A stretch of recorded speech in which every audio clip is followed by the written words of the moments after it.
Good morning students.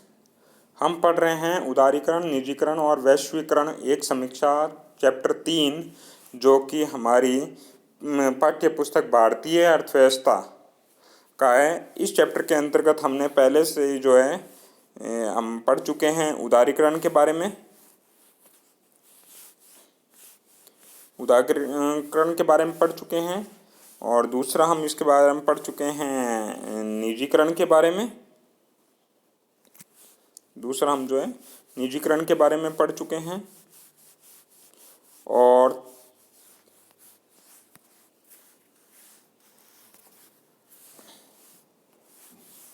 निजीकरण के बारे में पढ़ चुके हैं।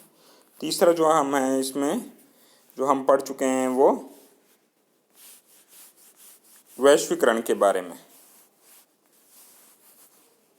इन तीनों के बारे में पढ़ चुके हैं। अब हम पढ़ेंगे जो है समीक्षा के बारे में पढ़ेंगे, यानी कि जो जिसका नेक्स्ट टॉपिक आता है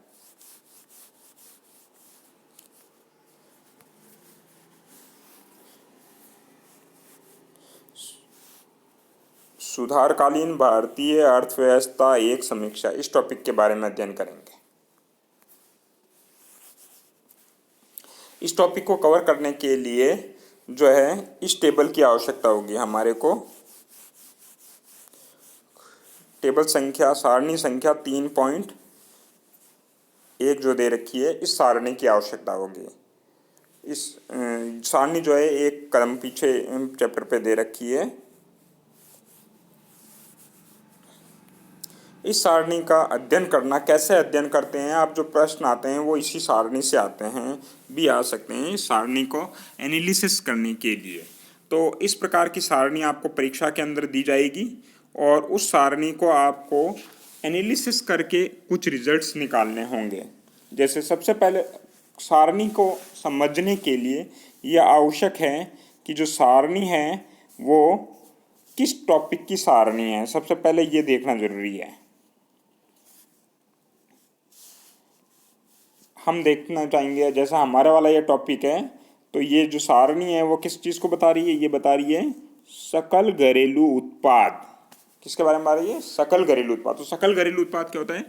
सकल घरेलू उत्पाद से अभिप्राय एक देश की घरेलू सीमा के भीतर उत्पादित समस्त वस्तुओं व सेवाओं के मौद्रिक मूल्य से हैं।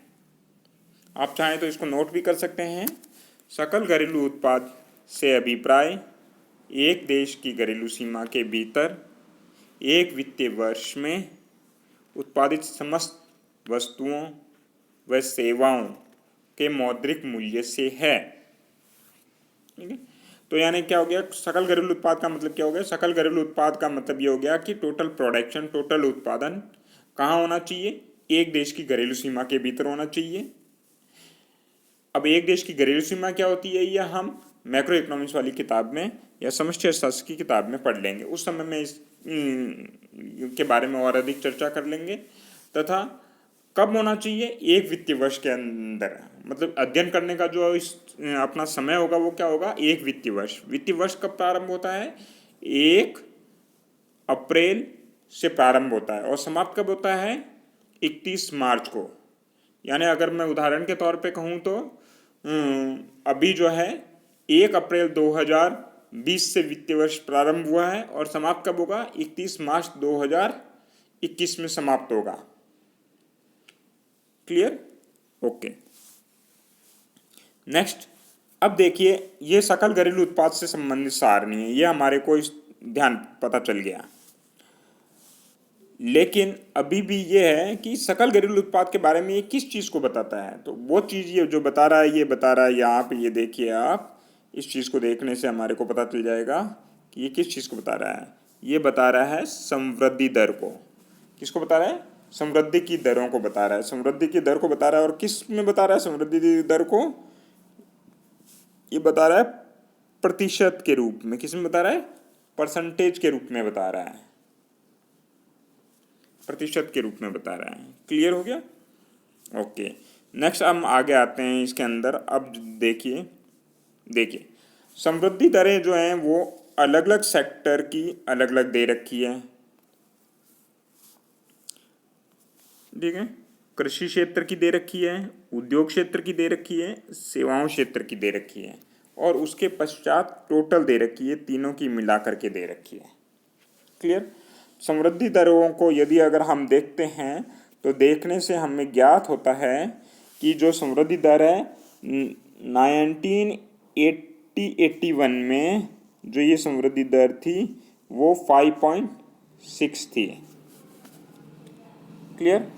और उसके पश्चात आगे बढ़ करके अगर हम बात करते हैं तो 1992 से लेके 2001 के बीच में ये जो वृद्धि दर है वो बढ़ करके 6.4 हो गई।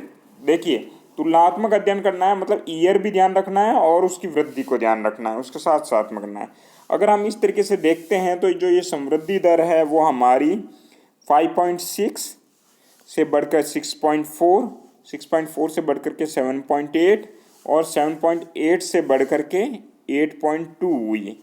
तो यानी ये बढ़ रही है, बढ़ते बढ़ते बढ़ते 8.2 कब हुई? 8.2 ये हुई 2007 और 12 के बीच में, 2007 से 12 के बीच में ये जो है बढ़ करके 8.2 हो गई।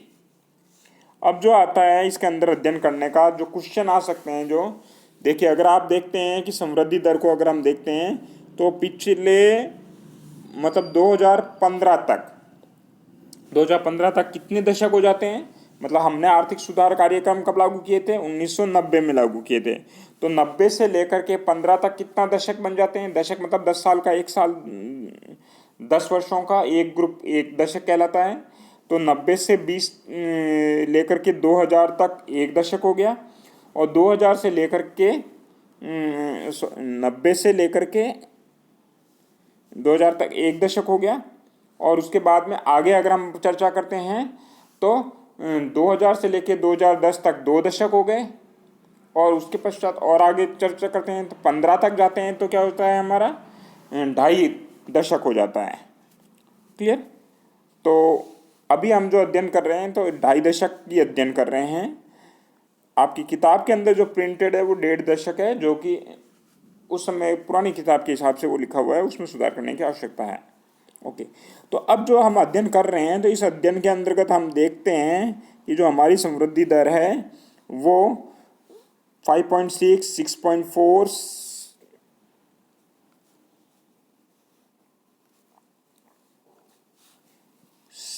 5.6, 6.4, 7.8, 8.2, 5.6, 6.6, 7.2 ये वृद्धि दर हुई है।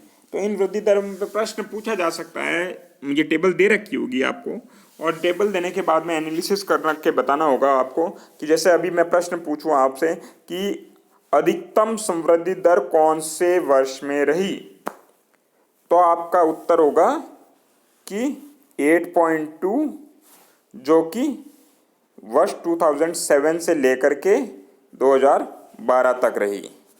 क्लियर हो गया?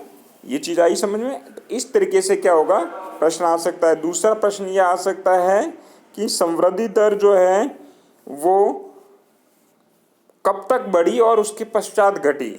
तो कब तक लगातार बढ़ी?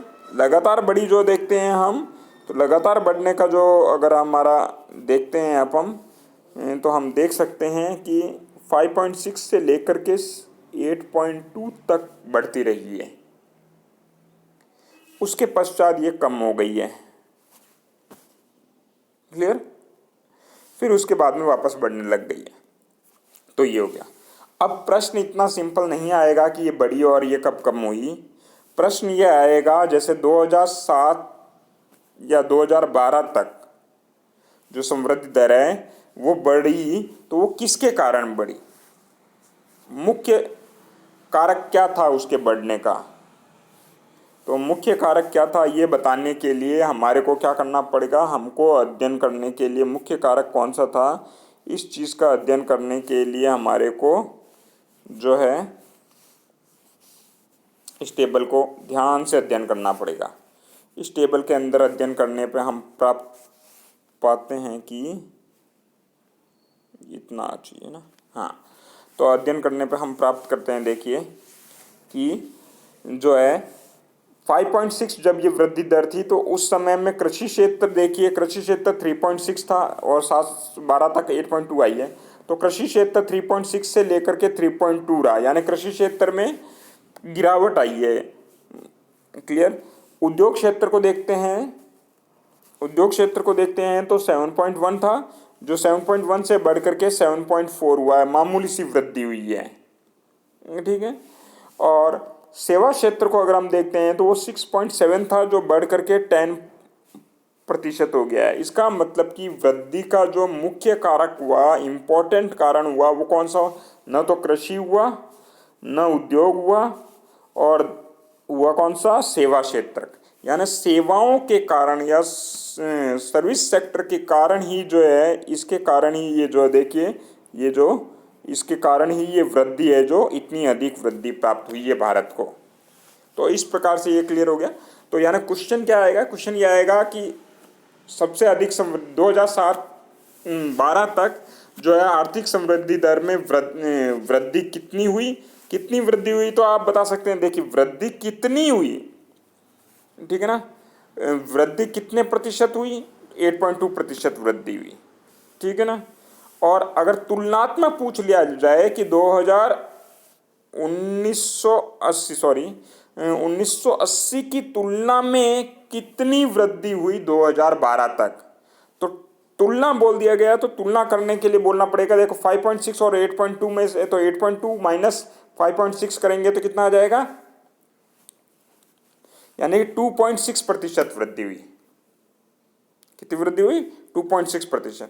और ये 2.6% जो वृद्धि हुई है वो किसके कारण हुई है? वो वृद्धि हुई है सेवा क्षेत्र में ज़्यादा वृद्धि होने के कारण, या सेवा क्षेत्र की जो वृद्धि की दर है उसके बढ़ने के कारण ये वृद्धि प्राप्त हुई है। इस तरीके से हमारे को इन प्रश्नों को सोच विचार के एनालिसिस करके उत्तर देना है। क्लियर हो गया? तो किस प्रकार से आज हमने ये देख लिया, सीख लिया कि जो टेबल है हमारी, उसका अध्ययन किस तरीके से किया जाता है। ये क्लियर हुआ आपको इसके अंदर? ओके, नेक्स्ट इसके अगर बाद में आगे हम बात करते हैं तो आगे देखिए इधर 2012 के बाद की बात करते हैं। तो समृद्धि दर में कमी आई है। अब कमी का कारण क्या रहा? कमी का कारण देखिए, अगला क्वेश्चन हो सकता है कि 2012 के पश्चात जो समृद्धि दर है उसमें जो कमी आई थी, जो ये कमी आई थी, ये देखिए, ये जो अगर हम बात करते हैं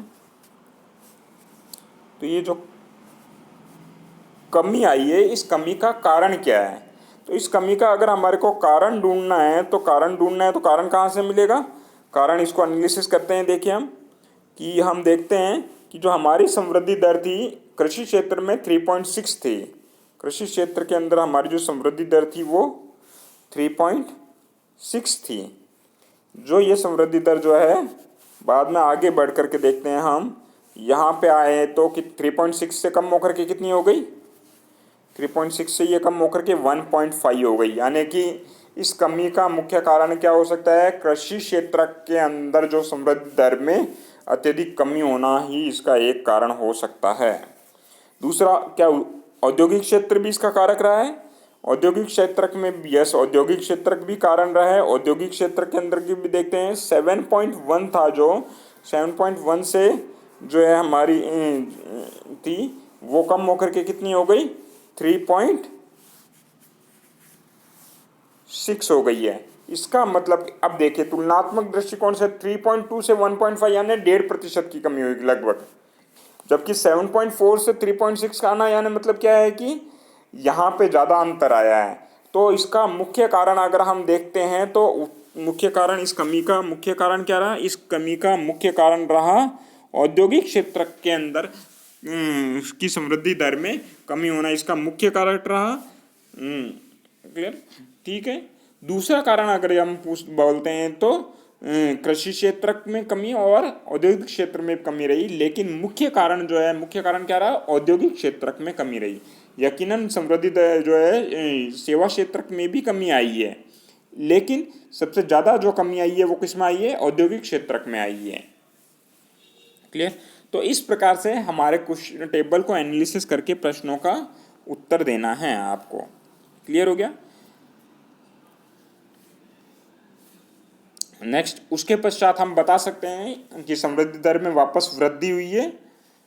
जो वृद्धि औद्योगिक क्षेत्र में वृद्धि के कारण हुई थोड़ी बहुत, और सेवा क्षेत्र में वृद्धि के कारण हुई। और कुल मिलाकर के अगर हम देखते हैं तो एनालिसिस करते हैं तो हम देखते हैं कि 2014-15 के अंदर अगर हम अध्ययन करते हैं तो जो वृद्धि हुई है उसका मुख्य कारण सर्विस क्षेत्र या सेवा क्षेत्र रहा है। कृषि क्षेत्र के अंदर जो है समृद्धि दर में कमी आई है, तथा औद्योगिक क्षेत्र के में जो लगभग समृद्धि दर स्थिर रही है, कांस्टेंट रही है, स्थिर रही है। क्लियर? तो इस प्रकार से हम जो है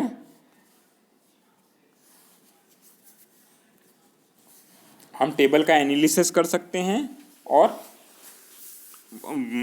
परीक्षा में आने वाले प्रश्नों का उत्तर दे सकते हैं।